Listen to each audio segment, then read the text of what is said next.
how to steer properly when you're doing a driving assessment. So basically there's no need to push-pull. So push-pull is phased out, so there's no need to do that. So basically when you're steering, just make sure that you don't cross your arms. So you don't have to push and pull as such, okay? So pushing and pulling is phased out. So what you got to make sure is that you're seated properly and that your arms are not extended or, you know, too close to, you know, to the steering wheel, okay?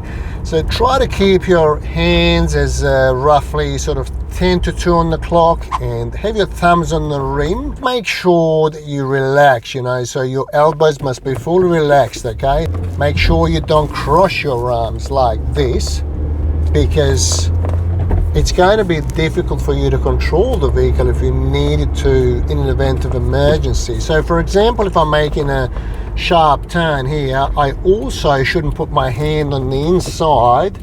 I don't understand why some people would do that, because it's a lot more difficult than, you know, just steering normally, you know.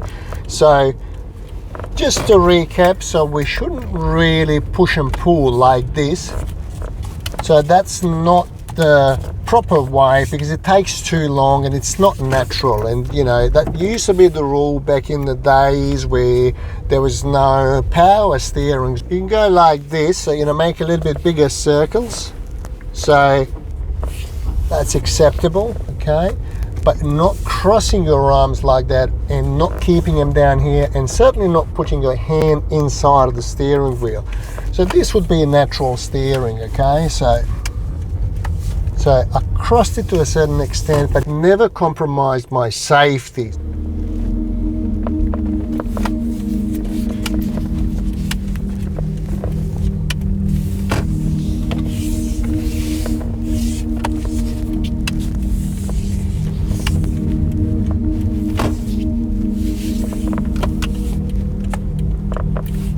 Just make sure that you're comfortable as well, so there's no stiffness in your elbows. So, you know, obviously you've got to ensure that your movement is adequate as well, because if you're moving too quickly, you're not going to be able to catch up with your steering. So that's a very important aspect of it as well.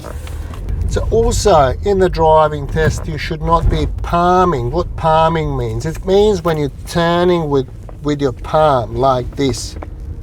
If you're reverse parking, it might be slightly different. So I'm going to reverse park here.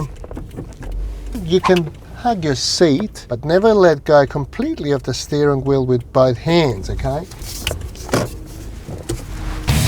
Clearly when you're changing gears, if you're driving a manual transmission vehicle, of course you will have to let go of, you know, steering wheel with one hand, but never both, okay? So do not release steering wheel and let it straighten itself up, okay? So you've got to have at least one hand on it with firm grip on the steering wheel in case of an emergency. What do I mean by an emergency?